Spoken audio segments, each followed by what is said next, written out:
Blog Talk Radio.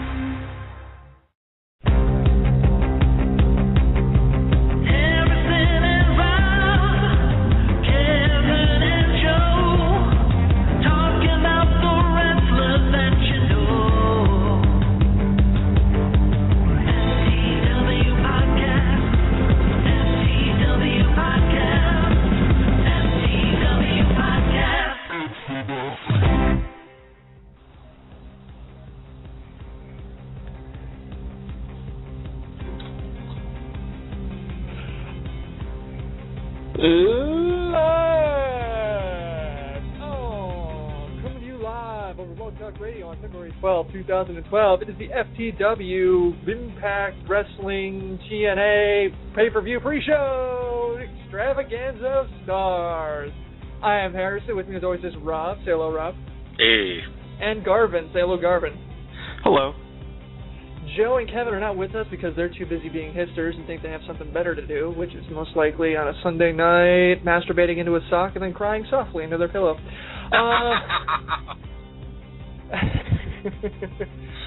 Looking forward, basically what we're going to do today is we're just going to do a quick half-hour preview of TNA Against All Odds. I kept thinking No Mercy, but, you know, I'm just looking forward to No Mercy. Anyway, TNA Against All Odds. If you want to call us, the number to reach us is 347-884-9018. You can send in questions and predictions in either text, MP3, or OGG Vorbis at questions@theftwpodcast.com. You can chat with us live on Twitter by using the hashtag FTWLive. And if you're new to the show, check out FTWpodcast.com for more info about us and how to get involved in future shows. And buy a shirt. Buy a shirt. FTWpodcast.com/merch. Buy a shirt. All right, Rob. So Impact was on Thursday, and we're not going to recap the entire show because we're going to, well, Rob and Garvin. Impact was on Thursday. We're not going to recap the entire show because we're going to do that on Tuesday when we record. Right. But I did want to talk to you guys and see if there was anything significant that happened on it that would make you want to change your pick for the coming show tonight. Actually, I think there was. Okay. One thing that stood out to me was Magnus's promo that he did before the brief little scuffle between Morgan and Crimson against Magnus and Samoa Joe. You know, I've always thought that Magnus had a good move set, but that he wasn't really good on the mic. He seemed to take a step away from that stereotype, and I thought he really delivered a good promo. He got the crowd in England fired up completely behind him, and based on that momentum, I'm even more sure that Magnus and Samoa Joe are going to win the titles tonight. Yeah, I'm going to have to agree with you because we got some of our fans, specifically Diva Jill, the fan extraordinaire, and at Fry420X on Twitter. If you add in that, plus a bunch of other people that have written in, email and stuff like that, and a few people that we talked to on Twitter, I am the only person in the universe, appears, that thinks that it's going to be Matt Morgan and Crimson. So I'm changing my pick. And you want to know why I can do that, Rob and Garvin? Because we're here. Because we're here. And you know who's not here? Joe. And Kevin. Suck it. Well, and Scott. And Scott. Well, Scott's like the fifth Beatle. You can't really hold him back. He wasn't there a couple weeks ago either. Well, it's not his fault. He's got another show. Anyway, okay. So the other one that standout that I was thinking about is Gail Kim, the Knockouts match. Gail Kim and Tara. Everybody is saying Tara. I just want to go on and say, did everybody still think that's going to be the case? And I think we were a little hard on Gail Kim on Tuesday when we did our show. And I do want to back up and say she's very talented, but for some reason, just right now, she's just not clicking.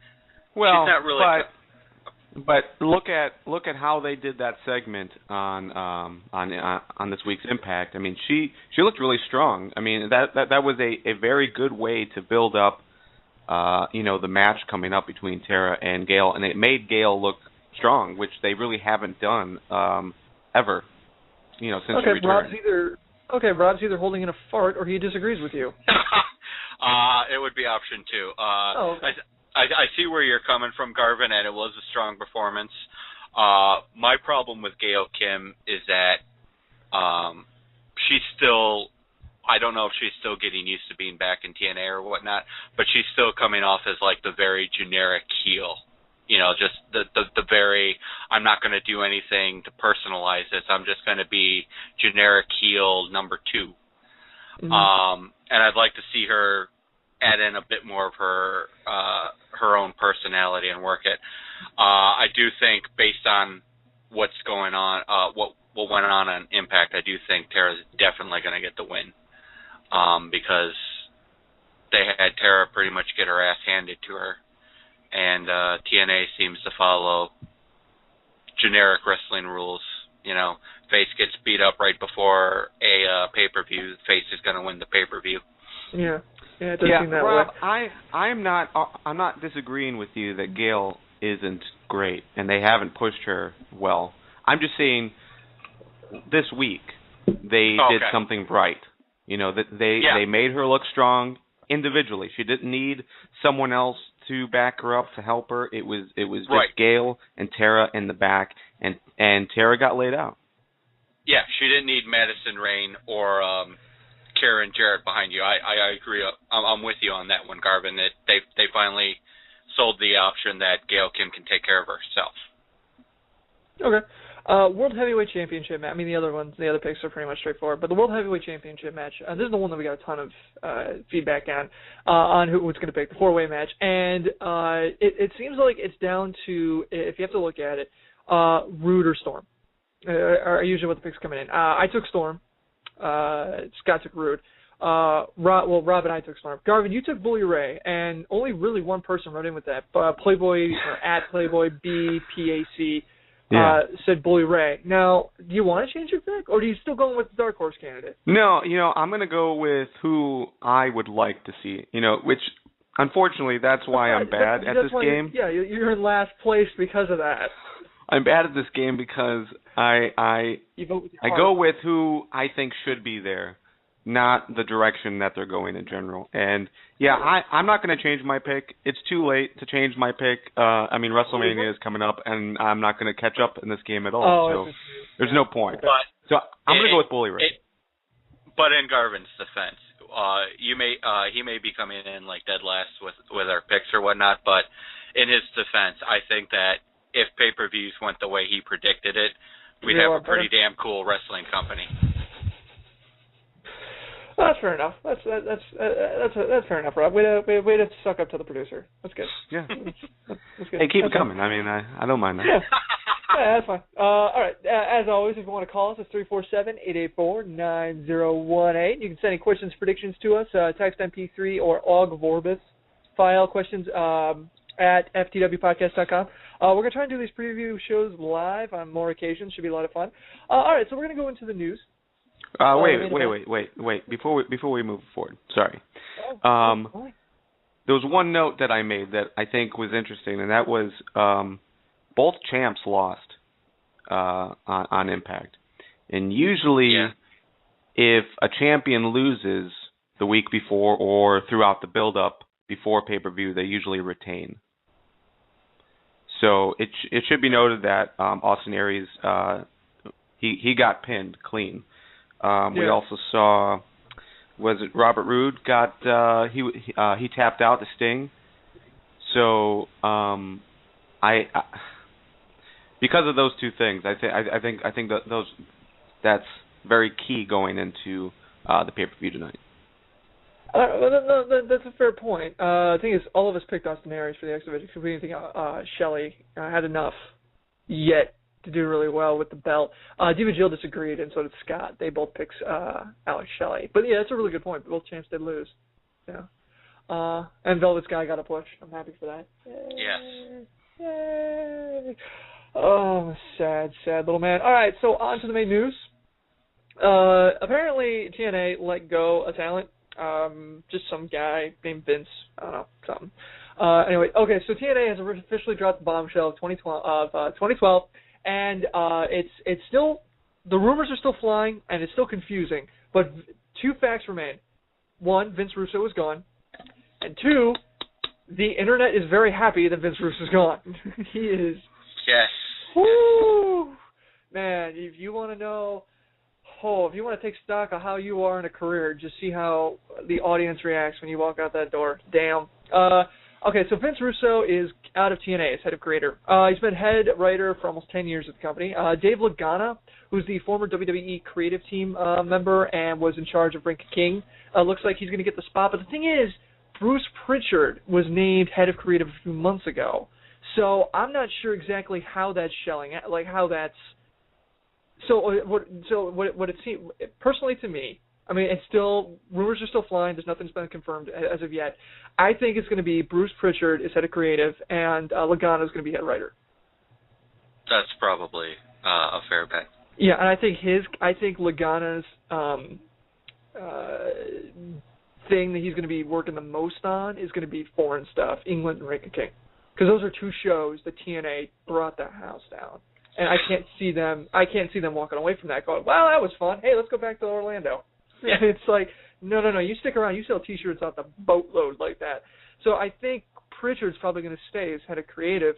Anyway, Garb and Rob, I mean, you guys got any immediate reactions to that before we start punditing? Well, this was a long time coming. I mean, and we knew that that Russo was on his way out once he was replaced as head writer or head of creative by Pritchard. So, overall, I think this is good. He has a negative vibe, both by us fans and just about everyone in the industry that is interviewed seems to have nothing but bad things to say about the guy. So I think it's good. I think it'll be good, but I don't see it making an immediate impact. Right. They're going to have to wrap up current storylines. It'll be probably a month, maybe even 2 to 3 months before we finally start seeing the new regime influence, for lack of a better term there. But yeah, I mean, from my standpoint, the problem with Vince Russo is he was never able to really come up with anything new and original. He had some great storylines in the 80s and the 90s, and then he just kept recycling those storylines and trying to repackage them. And there's only so long you can do that before it just falls flat. Okay, so all right, fast forward 2 months.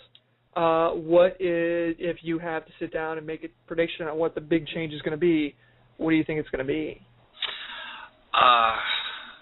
Well, what I'd like to see creative, and the writers do, is I'd like to see them go to TNA and say, we need to get out of Orlando. We need to get into stadiums with actual wrestling fans, rather than tourists who are just passing by and say, I can say I saw a wrestling show now. That was the thing that really came driving home to me as I watched these two shows in England. I mean, they packed Wembley Stadium for 2 weeks in a row, and the fans were energetic just off the charts. Contrast that to Orlando, where the crowd just sits there and okay, that was cool. It is in an amusement park, so yeah, it's not like they're looking to have a good time anywhere. Right. I mean, and I think that's, if I were creative, that's what I would be telling TNA management. Say, we've got some good ideas from storylines. We've got some things that we're doing right. We might need to look into changing our locale. I think that's holding TNA back more than anything. And like you said, changing locale, it's easier to make money. Okay. I mean... Yeah, exactly, Rob. All right, so we got a caller coming in. Garb, go ahead and patch him through. Hello? Yeah, hello. Who is this? Yeah, I follow you guys on Twitter. I saw you had put a blurb out about a podcast tonight, so just calling in to see what you guys are talking about. Obviously, I think you're talented. I talk about Dave Lagana or something. Yes, we are discussing right now Vince Russo being out of TNA and where we think the shuffling of head of creative at TNA is going to happen between Bruce Pritchard and Dave Lagana. We think, if you haven't been able to listen, Bruce Pritchard is going to be head of creative, and we think that Dave Lagana is going to be just under him as head writer because of how well he did with Ring of King and then overseas. Have you guys watched any of the episodes of that Wreck-It King? Yeah, I have checked out a few. Yeah, I like pretty good. my favorite part's the crowd. Oh yeah. I mean, you can't go wrong when there's a great live crowd, which is what Impact has seen. The last two shows. Oh, that crowd is rabid. I guess they're paying them I don't know what I guess money currencies have changed. I wouldn't be surprised if that's a paid audience, but. Oh, I doubt it. That many people. When that light goes on, you scream like you seeing a cobra snake. Oh, Double J's paying them all $1. That's a lot of money in India. That's my theory. What about England? Because the dollar there is like... That's genuine. That's genuine because TNA has a stronghold in England. Oh, yeah. Their pay-per-view numbers and their TV ratings are parallel. They've made an effort, I guess, for some reason. I don't know how they're doing it. That's what people say. Their numbers are the same. It's hard to believe that they can compete with the corporate effort of a WWE. But anyway, in England, the crowd was, I don't know. I'm blaming on Guinness beer. I don't know. Where are you guys? On the beer and the terrible food. That's fair. Where are you guys based out of? What state, by the way? All over. Yeah, all over. Huh. Ohio, okay. Rob's out of Illinois. Cool. Yeah. We got someone out of Michigan and two people out of Michigan. Yeah. I'm out of New York. York. Two people in Michigan, one person in Illinois, two people in Ohio. Oh, you're out of New York. Very cool, very cool. Oh, what's your name? So we know how to make good wrestling crowds pop over here. Oh, yeah, I can imagine. MSG, yeah. So what's your name? Sorry. Just your first name. Don? Okay, cool. All right, Don. You got any predictions coming up for the pay-per-view tonight? What do you think is going to be the standout match? And, who do you think is going to win the heavyweight championship match? Because that's the one that everyone's kind of splitting on. Well, let me start with this. My man Robbie E. Did you guys see this special challenge he's issued? No. I think I missed that one. There was something that came over Impact Wrestling's Twitter here, I guess around 4 o'clock maybe. Said SoCal interviews Robbie E. He's got a special something in the video. He has issued an open challenge tonight at the pay-per-view for anyone for his television championship. And Robbie T was standing over his shoulder. And I swear to God, look, don't be surprised if you don't see Robbie T accept that challenge tonight and turn on Robbie E. But Robbie E. has issued that challenge, so that's my first. Who's going to step up for his television belt? Will he win it? Yes or no? I don't know. My prediction: Robbie T., the bodyguard, turns on him, takes the title. Robbie T., your new champion. That's possible, and I just read the tweet, and yeah, you're exactly right. Somehow we missed that one, but yeah, the idea of having Robbie T. go after Robbie E. I think it's a long time coming. I don't know a single person who likes that storyline, that friendship that they have, and they need new blood in the TV division, anyways. Not just wow, EY and burying Robbie E. Wow. I'm not burying him. I'm just getting him off of that storyline. Yeah, it's a matter of Robbie E. and Robbie T. I don't know. To the Robert Roode storyline then? No. If I took Robbie E. off of that storyline, well, I'd throw him back into the X division. Yeah, I was about to say that because I think him versus Zima I Am would be a pretty good storyline. I would like to see those two battle out, have a couple matches. Robbie E. comes back like, bro, whoa, what happened, bro? And then they set another match, some crazy rules, Jersey Shore rules or something. Well, what would a Jersey Shore rules match be? Beer bottles in the ring. Yeah, bar fights. Beer bottles in the ring. Games. Don't they have bar fights on that show? I've never watched an episode of it. Well, they probably have because how hammered they get in a bar. Okay, so what do you think for the World Heavyweight Championship match? Who's fighting Storm? again? Remind me, because all right. TNA doesn't do a good job of, No, they do not. Building the pay-per-view out beyond 3 days, but go ahead. Yeah, exactly. It's Rude's got the ballot. He's defending it against Hardy, Storm, and Bully Ray. What kind of cage or match or rule? No, just 4-way match. Who's the referee? No, just anybody referee. Just a referee. Singh is the special enforcer. Oh, I'm glad you watched. Okay, I'm glad you. So you're prepared. Who's Sting going to put over? That's the question. I think it's going to be Storm. I don't think Sting. I think Sting's going to try, but I really think Storm's walking away with it. Everyone else is saying that we got basically it's split. All of our fans and everything are saying that generation and over, huh? Wow. Yeah. Well, I wouldn't say over so much as I think TNA is looking to push the great the great feud that they had started with Bobby Roode and Lance Storm. And if Storm comes Lance up Storm? with the title, yes, Yeah. or James Storm. Man, That's okay. you keep doing I'd it. like to see Lance come in the storyline. That'd be fun. That's the second time I've done that. Son of a. Well, that's fine. Yeah, no, I think Rob and I are basically in agreement of that we think it's going to be Roode versus Storm going for the belt, and then you're going to see maybe Sting, Ray, and Hardy doing their own thing on the side, but for the gold, it's going to be Storm and Roode again. What do you think? Are you okay now? I had Bobby Roode. Taking Bobby Roode. Oh, really? Can I convince you otherwise? Oh man! First, let me say this much: that promo that he cut the other night. Who was that promo with? Bully Ray, right? Yeah.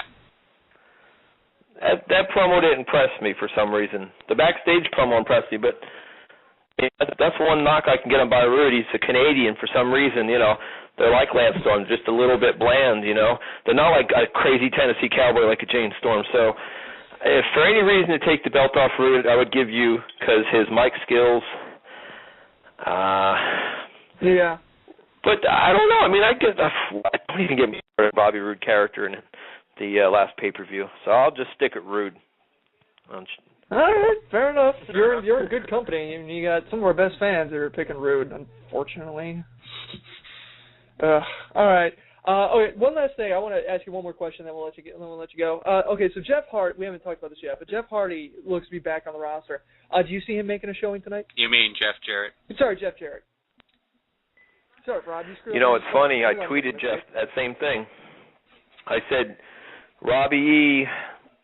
has made an open challenge, Jeff. I says, how about it, Double J? You still king of the mountain. So... that's a great choice for that Robbie E match, Jeff Jarrett. But then again, so yes, I believe Double J will make an appearance tonight. Yeah. So you think the owner of the company is going to come back for a TV title? Well, no. I mean, I can see your point. It's just the belt. That's the problem. I mean, if you didn't have the belt on, I'm sure, but. If Jeff Jarrett comes back and goes for the TV title, that is a massive push for Robbie E., all things considered. Yeah, I don't know. So, I mean, you don't think, because my thing is, not to step over you, but my thing is, I think Jeff Jarrett's coming back and he's going straight after the heavyweight championship match and he's taking out Sting or something. I can't see him coming back and not being involved around that main event. I tell you, if that were to happen, pay-per-view buyers would pull their hair out again if they have any left from the last pay-per-view, because, again, you have, the setup for Storm to come in and win a belt, and all of a sudden Jarrett's going to come in and clean house and say, hello, it would be like, arr, and Roode fans would be like, arr. It'd create such discontent, but, hey. Look, it's not without precedent. I just think they've burned that bridge with the pay-per-view fans already. I think the pay-per-view fans now, after coming off what happened with Roode, want to see something they know they're buying. You'd think that. Well, yeah, I guess it is a cynical choice to say that. Yeah, but maybe he doesn't come in and clear house. But and I would say that TNA pay-per-view strategy is probably. Okay, people are going to click on the TV at 7:30 and going to say, what's to watch, and they're going to find us and just buy it out of impulse. I think that's their thinking. So you're right, correct. They're not smart enough to think that. Oh, that's rude. I love TNA. I love TNA, but it's look at the pay-per-view numbers. Aren't they pretty? They're kind of dismal, all things considered. Yeah, dismal, not abysmal. Dismal, yeah. Dismal, yeah. I mean, it's not terrible. I don't know if the pay-per-views pay for themselves, but it's not. Oh, they're just breaking even on them. It's maybe a little bit more. I can't imagine. I mean, what was excuse my language. I don't know if I'm on the radio or. Yeah, we are, but we can't say shit, so don't ever say shit again. Okay. All right. So, Don, I'm going to let you go, man. Thank you very much for calling. We record every night. We're going live this week, right, Garv? Can I hit mute and stay on the line and listen? I think you can listen to us on Blog Talk, can't you? Yeah, I'll throw you on mute. I'll be fine. All right, okay. Well, there we go. Cool, man. Thanks. All right. So, Garv, you got Connor sending in a voicemail? Yeah, we got a voicemail from the OK Fabe, Connor. I'll play it right now if you're ready. Let's do it. Yeah, sure. He doesn't want to be in the show. Long time no hear, my friends over the FTW podcast. It's Connor here, also from the OK Fabe show. Just wanted to give you guys my 3 quick predictions about the Against All Odds pay-per-view. Overall, I got to say this card looks pretty damn good, if I do say so myself. Real quick, I see Kazarian going over on AJ Styles to continue furthering the feud with the whole Daniels, Kazarian, AJ love triangle, I guess you could call it. I think Zema Ion deserves a good shot at the X Division Championship, so I'm probably going to see him winning the #1 contendership. However, I do see Aries retaining the title somehow against Alex Shelley for the actual championship. Probably going to be some sort of controversial issue, possibly leading to a 3-way feud. I see Morgan and Crimson probably retain the tag team titles, although to be completely honest with you, it's a hard call. Big love for Samoa Joe and Magnus as a team right now. Also, I see Tara winning over Gail Kim for the Women's Knockouts Championship. And, well, because quite frankly, Gail Kim, I think, needs to lose the championship to create some new interest in the women's division. I also see Bobby Roode retaining the TNA World Heavyweight Championship because right now with so much heel momentum he's got going on, and he really needs a nice solid win under his belt, I guess you could say.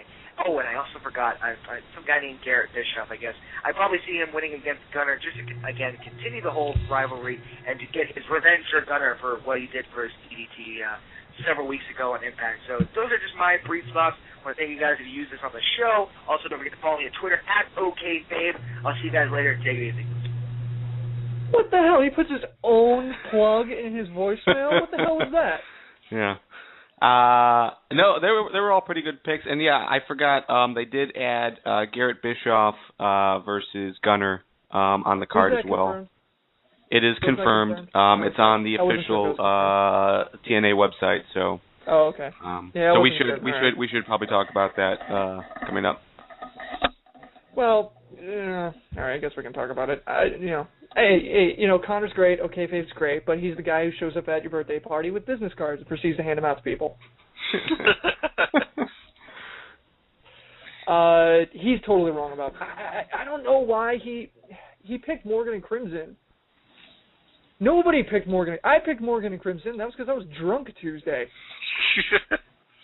I mean, why? And you're saying it's a tough call after Thursday? It's a tough call? Well, I don't want to make fun of him because he's not here. Okay, I don't want to make fun of him too much because he's not here.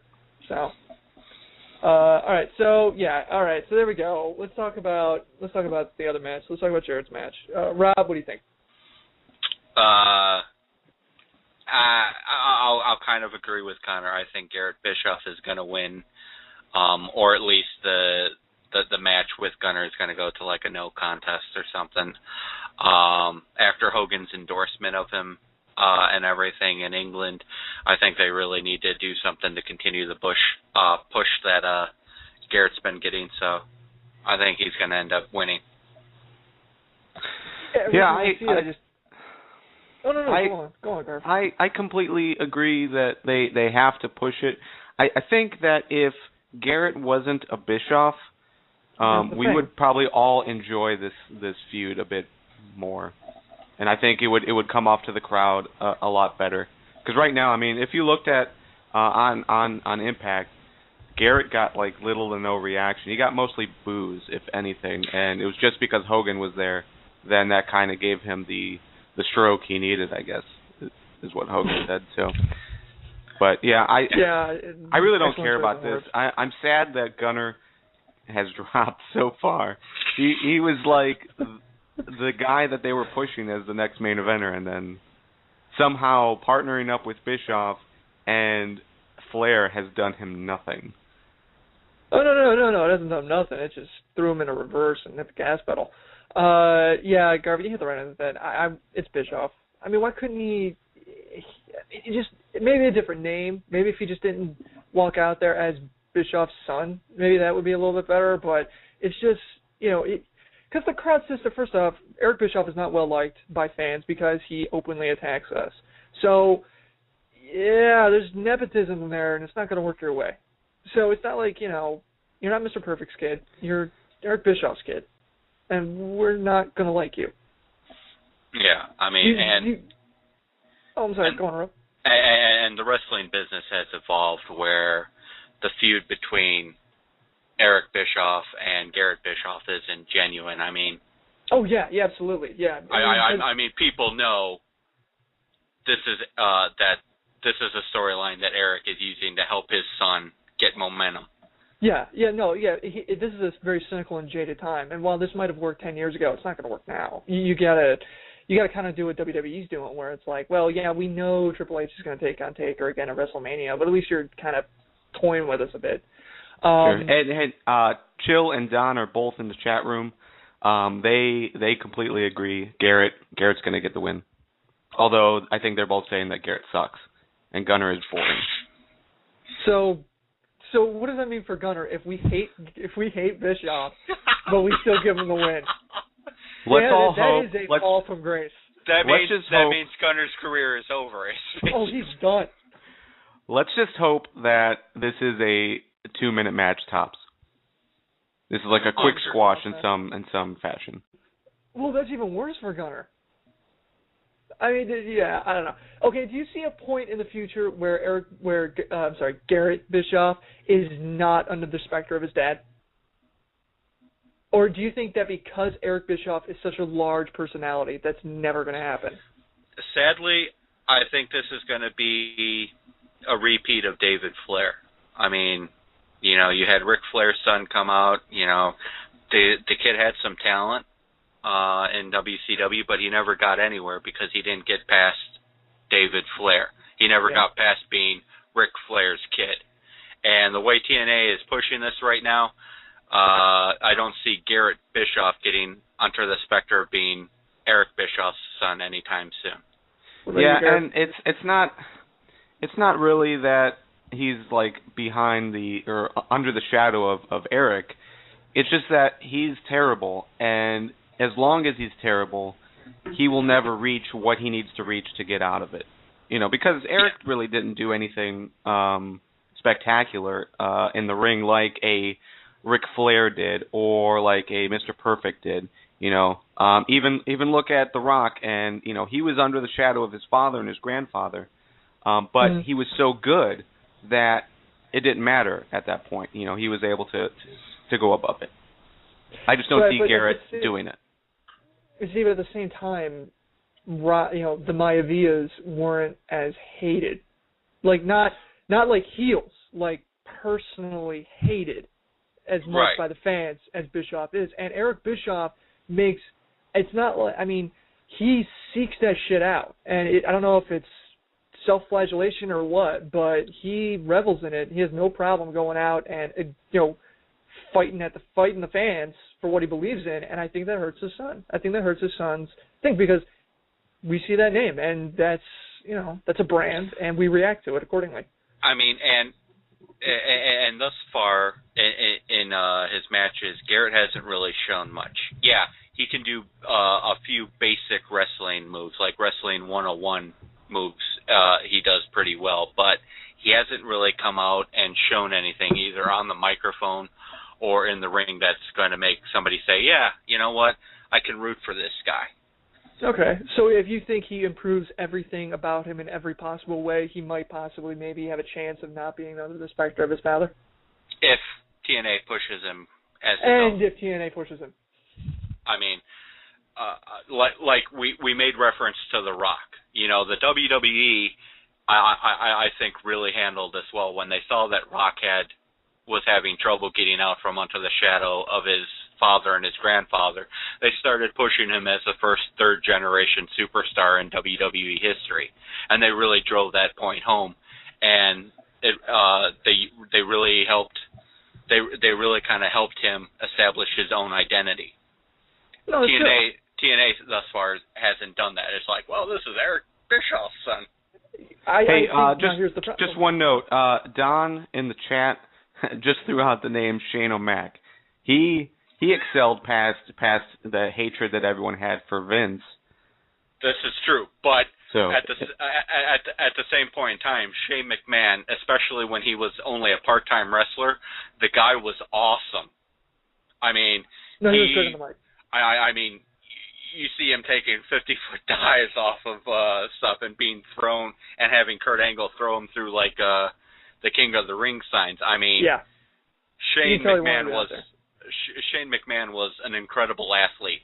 Garrett thus far hasn't really gotten to that level. So do you think the formula, because the formula for Shane O'Mac, not being Vince's son, was the fact that Shane came out at the same time as Vince came out. When Vince had, the Attitude Era heel thing, corporate going, Shane came out basically under that and also was the heel, but at the same time, it made it easier to hate him, and so that way it made it easier to take the transition from we hate you personally to we hate your character.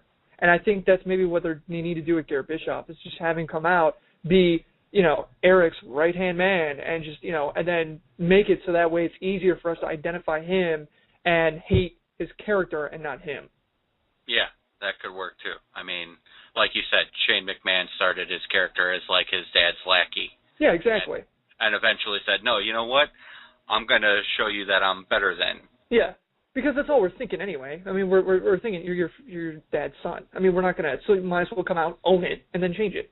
So right. Maybe that's what he's got to do. But at the same time, yeah, I mean, great comparison with Shane O'Mac, but Garrett is no Shane O'Mac. Nowhere close. Yeah. God, I miss him. All right, so we're going to run down the show against all odds. It's going to be starting in about 24 minutes. Number one contenders match for the X Division Championship, Jesse Sorensen versus Zema Ion. Should be a pretty good match. I'm picking Sorensen, and Rob is too, so obviously that's who's going to win. Gunner versus Garrett Bischoff is confirmed.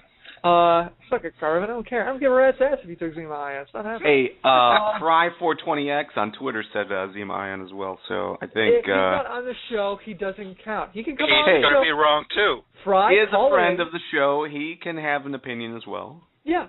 And it's old. And if he wants to have the opinion on this show, he needs to call in like Don did and give it then. Gunner versus Garrett Bischoff. So Gunner's done. I mean, at this point, he's going to FCW or Ohio Valley, right? I mean, this is the next step. And then pretty soon he's going to be a janitor. I mean, he's just... Well, the future of TNA.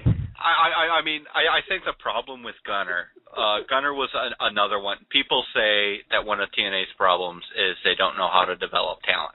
I think Gunner's a prime example of this. They keep giving these wrestlers like these generic, personalities. Oh, Mr. Intensity. What the hell does that mean, anyways? So he comes out with a pissed off look on his face. Oh, intense. Yeah, They really need to start developing their talent a little bit better. Gunner had potential, but tonight is where we're going to see pretty much one of the last nails go into Gunner's coffin.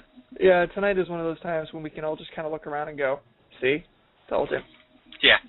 TV Championship, Robbie E versus somebody. I don't think it's going to be Double J just because that's a mightier fall than that Gunner took, but there you go. Challenge match, AJ Styles versus Kazarian. I took Kaz. Garvin took Kaz, and Rob mistakenly took AJ Styles. Tag Team Championship match, Matt Morgan and Crimson are going to lose, according to the internet, except for kayfabe, to Samoa Joe and Magnus, so we can get them in the singles division, which would be great because I want to see more of Matt Morgan in the main event. The guy was money when he was going after the belt. X Division Championship match, Austin Aries versus Alex Shelley. All of us picked Austin Aries except for Scott, who picked Shelley. And all you need to know about Scott is he has a podcast about Minecraft. So just take that Diva how Jill you also will. said Shelley. Don't forget Diva damn. Jill. Okay, I can't. All right, I can't fault that pick now because Diva Jill's amazing. Knockouts Championship. She's amazing. She's the OG FTW fan. I'm gonna have to make a shirt just for her. Knockouts Championship match: Gail Kim versus Tara. We're picking Tara. Everybody on the show basically is picking Tara except for Joe is picking Gail Kim, and everybody else is picking Tara just because Gail Kim's great, but it's just not working out right now with her with the belt. It's just not. I don't know. It's just one of those things, where it's just like doesn't seem to be fitting well. And the World Heavyweight Championship match. This is just such a toss-up. Sting is a special guest enforcer, not the referee. Yeah, he'll probably be outside the ring. Still be outside the ring waiting to interfere. Bobby Roode's got the belt. He's defending against Jeff Hardy. He's going to lose it to James Storm, and Bully Ray's going to be there. Everybody's split on who's taking who. So this should be a really good match to see what flushes out. It's kind of neat to see a four-way match that isn't obvious. Although to me, I mean, I just got to see Storm take it. On paper, this is a great pay-per-view. Yeah, exactly. I mean, this is a really good pay-per-view. This is a solid pay-per-view, and I'm really excited with this is the quality that they have with Vince Russo in there. So let's see what happens when Creative has some chance to kind of flex their muscles. Just kind of let's go crazy. And despite Don's opinion that they don't build up pay-per-views, I mean, they built this pay-per-view up really well, I thought. Yeah. Well, that's the thing, though. For TNA. Yeah, exactly. The problem that TNA has, the Don has, that's the thing. Everything with TNA, you got to say for TNA. The problem that Don brings up, that's a little bit deeper than that, is the fact that TNA only has one show. Yeah. That kind of hurts. WWE has SmackDown and Raw, and I mean and WWE comes at you like they own stock and you being pissed off at being annoyed. They did go after you with it. And TNA is a little more classy about it, and I can kind of appreciate that. So, any final thoughts before we move on? Because we're going to close off the show, and so everybody can go get their chips, salsa, and beer in anticipation for this pay-per-view. Any final thoughts, guys? Well, I wanted to thank everyone that joined the chat. That was very a pleasant surprise because I actually forgot to post the chat link until halfway through the show. We can't see any of you in the chat because Garvin actually can't find the link now to share it with us because I didn't even know we had a chat. Yeah, so, it's not linked on the Blog Talk page for whatever reason. So we'll have to figure something out for the next show. But we gotta host it on our site. We gotta get some kind of hosting thing. Just host it on our site, and then we can put the chat right there. It'd be exactly like how Twit has it set up. True. Yeah. We can just figure that out. Anyway, we're still, guys, just stick with us. We're still figuring this live thing out. This is the first time we've done it. It's 100 episodes of doing it like a radio show or like a podcast. Now we're trying to transition to a radio. Some growing pains. We're going through puberty. We're finding hair in strange places, and we're thinking about girls or boys, depending if that's how you float, Rob. Fuck you. What? Being gay is an insult now? I don't know. It is when I'm not. You talk about Amanda, but I have yet to see proof she actually exists. All right. As always, you can find this episode as well as our entire archive at ftwpodcast.com. You can find us on Facebook, facebook.com/ftwpodcast, twitter.com/ftwpodcast, youtube.com/theftwpodcast. You can call us at 313-444-FTW4. That's 313-444-3894 and leave a voicemail. Or remember, we're still looking for intros to the show. Call us up. Leave about a 10-second intro for the show. You can be an impersonation. You can be making fun of us. Please don't. Or you can be making fun of Joe. Please do. And then leave your name. And if you could say your name and then spell it, that'd be really helpful too.